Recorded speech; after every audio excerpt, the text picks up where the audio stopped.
बिस्मिल्लाहिर्रहमानिर्रहीम। अस्सलाम वालेकुम। पीके फूड सीक्रेट्स में आप सबको खुशामदीद है। आज मैं आपके लिए बहुत ही मज़ेदार और बहुत ही डिफरेंट सी रेसिपी लेके आई हूँ। ये है राइस बनाना केक की, जो कि बहुत ही मज़ेदार और बहुत ही ज़्यादा सॉफ्ट बन के रेडी हुआ है। ये देखें ये कितना सॉफ्ट है। इससे पहले कि मैं इस मज़ेदार सी रेसिपी की तरफ चलूँ, मेरे तमाम फ्रेंड्स से रिक्वेस्ट है कि जिन लोगों ने अभी तक मेरे चैनल को सब्सक्राइब नहीं किया, प्लीज़ वो मेरे चैनल को सब्सक्राइब कर लें और साथ बेल आइकॉन का बटन प्रेस कर लें ताकि मेरी आने वाली हर नई वीडियो का नोटिफिकेशन उनको मिल सके। अब चलते हैं इस मज़ेदार सी रेसिपी की तरफ और देखते हैं इसमें क्या क्या चीज़ें जाएंगी। ये मैंने लिए हैं 300 ग्राम चावल, जिनको मैंने 2 घंटे पहले भिगो दिया था। अब मैं इनको डालूँगी इस ब्लेंडर के अंदर। बिस्मिल्लाह।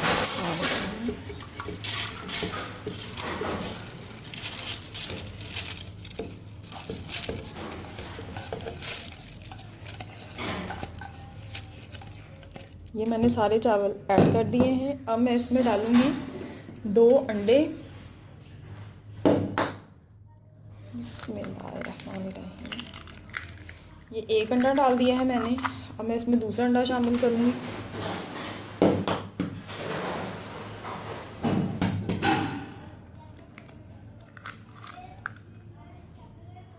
अब मैं इसमें शामिल करूँगी, ये है 1 कप दूध, जो चाय वाला कप होता है नॉर्मल, वो इसमें शामिल करूँगी। बिस्मिल्लाहिर्रहमानिर्रहीम। और इसको ब्लेंड करूँगी और एक अच्छी सी फाइन सी पेस्ट बना लूँगी। बॉल में अब मैं ये पेस्ट निकाल रही हूँ। इस तरह से एक फाइन सी पेस्ट रेडी हो जाएगी। अब मैं इसमें शामिल करूँगी 1 टीस्पून ईस्ट। खमीर शामिल करने के बाद अब मैं इसमें शामिल करूँगी 3 टेबलस्पून चीनी।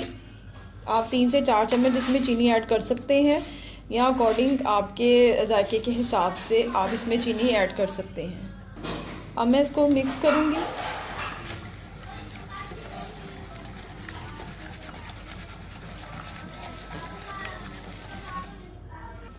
अब मैं इसमें शामिल करूँगी 1/3 कप है मेरे पास मकई का आटा, वो मैं शामिल करूँगी इसमें। 1/3 कप ही है मैदा, ये मैं शामिल करूँगी इसमें। और इसको मैं करूँगी मिक्स।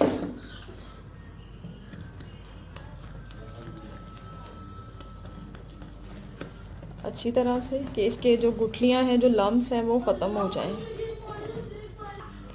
इसमें मैंने 1/4 कप मकई का आटा और 1/4 कप मैदा और शामिल किया था, यानी कि टोटल 1 कप मकई का आटा गया है और 1 कप इसमें मैदा गया है।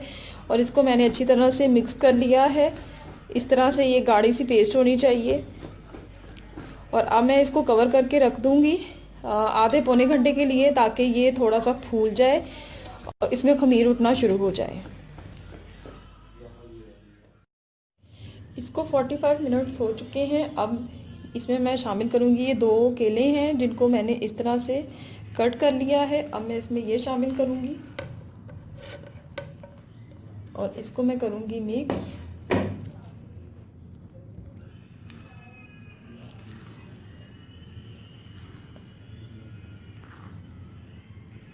इसको मैंने अच्छी तरह से मिक्स कर लिया है। आप चाहें तो इसमें ड्राई फ्रूट्स भी ऐड कर सकते हैं, किशमिश भी ऐड कर सकते हैं।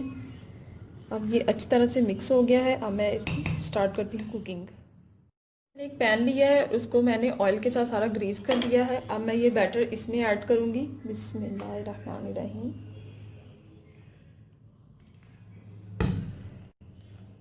ये सारा बैटर मैं इसमें शामिल कर दूँगी।